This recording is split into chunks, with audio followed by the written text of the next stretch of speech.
My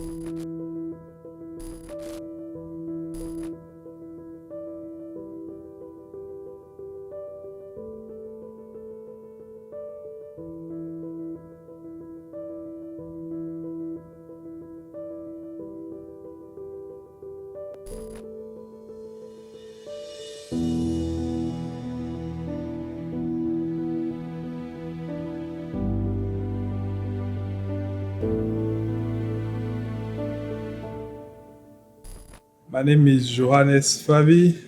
I was detained in Kankakee for 10 months, 2 weeks.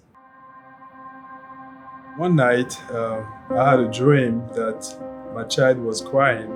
I picked up my child and put her on my chest just to make her feel better. And I woke up to realize that I was behind bar and I was having a fake dream. My name is Felipe Diosdado, and when I was on detention, I was just dreaming to be out. There was just a little window on the ceiling that we can see the light coming through. And I see the moon on the month once. So I was dreaming to be out and try to be out with the fun.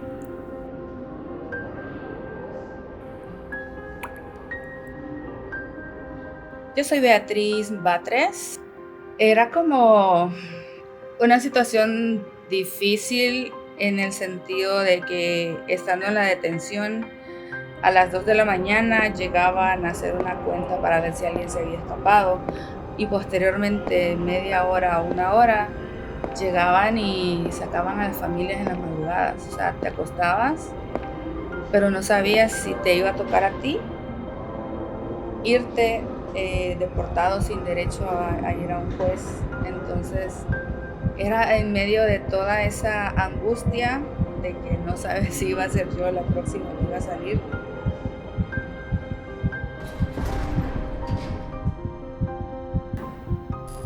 It made me feel desperate, not being able to hold my child, to see that my human rights were taken away and I couldn't be in contact with my children anymore. It was really painful being in there and don't be able to hug my kids or kiss them. Mis miedos y la vida fuera de la detención ha sido difícil. Now, an NPR investigation stretching over more than 3 years has revealed a massive trove of government records. They show that the government's own experts found barbaric treatment, negligent medical and mental health care, racist abuse, and what one expert called astonishing failures inside these detention facilities. At least 19 migrant women held at Irwin County Immigration Detention Facility in Georgia have come forward with claims of medical abuse against a doctor. New images of tent cities, some are likening them to internment camps. As a group, immigration detainees are especially vulnerable to sexual abuse and its effect while detained due to social, cultural, language isolation. In this Arizona facility, a 16-year-old boy complaining about water tasting like chlorine agents took the mats out of their cell. In retaliation, a Cuban seeking asylum in the U.S. who had been in ICE custody in Louisiana for months died by an apparent suicide. Royland Hernandez Diaz had been on a hunger strike and had claimed abuse in prison.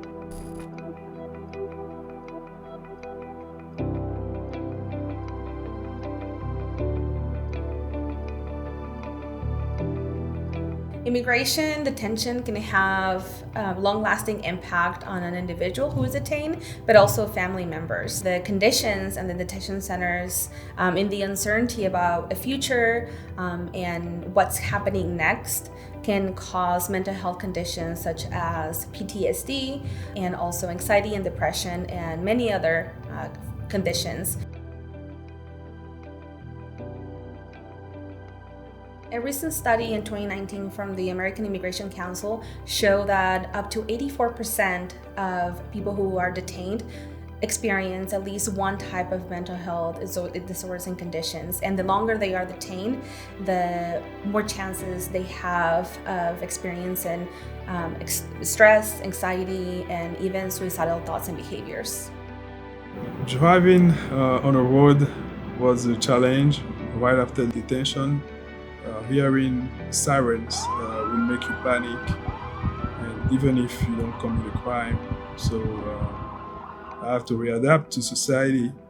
What Johannes experienced is the association of a traumatic event with a specific sound or smell. This happens often when our body connects the traumatic experience that happened with something in the environment, and that's something that later on will trigger those same fears and feelings, making his body think that he's in danger again.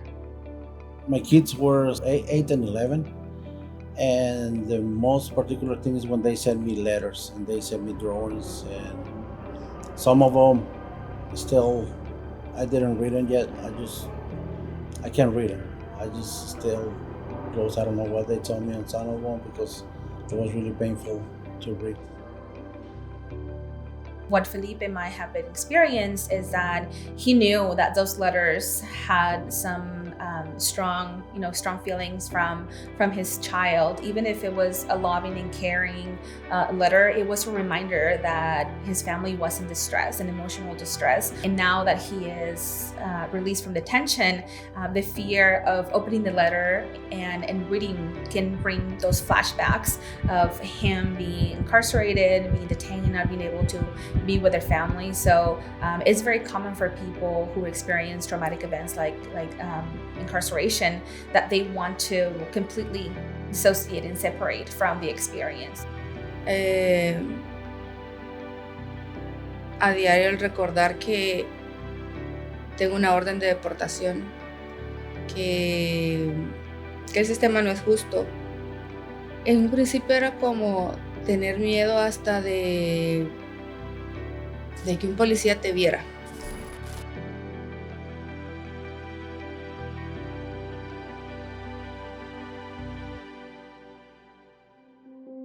Y el hecho de que antes de mi corte yo pude ver el diagnóstico, y es un diagnóstico de estrés postraumático, que en realidad yo no pensé que lo tuviera de ese tipo.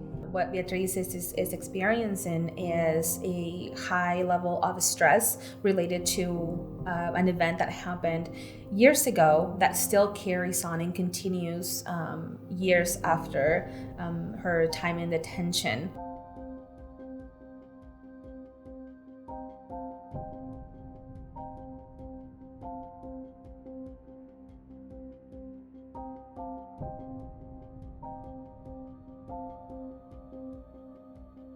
Unfortunately, the experiences of Johannes, Felipe, and Beatriz are not isolated events and isolated cases. This is the common experience of individuals who go through immigration detention and immigration process.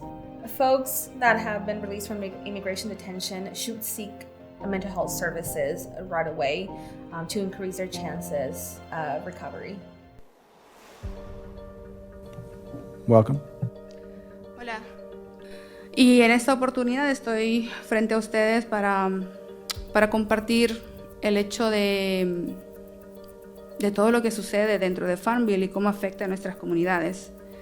Con seguridad puedo decirles que soy la voz de miles de personas, de miles de familias, de mujeres, madres que están enfrentando esta situación. Creo que si yo no hubiese llegado a las terapias, no sé en realidad cómo estuviera hoy. Siento que la comunidad inmigrante no tiene acceso a la salud emocional nos hace desconocer tanto de factores emocionales que no nos permiten podernos desarrollar. The need for resources available for individuals who have been detained and released from immigration is extremely important. After experiencing immigration detention and the trauma, it's okay to look for help. After being on detention and go through all this by yourself or with your family, it's okay to look for help, professional help, and to heal. Y está bien buscar ayuda. Siempre que se necesite, está bien decir, quiero estar mejor. Y para estar mejor a veces hay que cuidarnos a nosotros para poder cuidar a los demás. What makes me hopeful is that many others like me standing against an unfair system. I hope our children don't have to experience this trauma, and that the children also one day don't go through the same.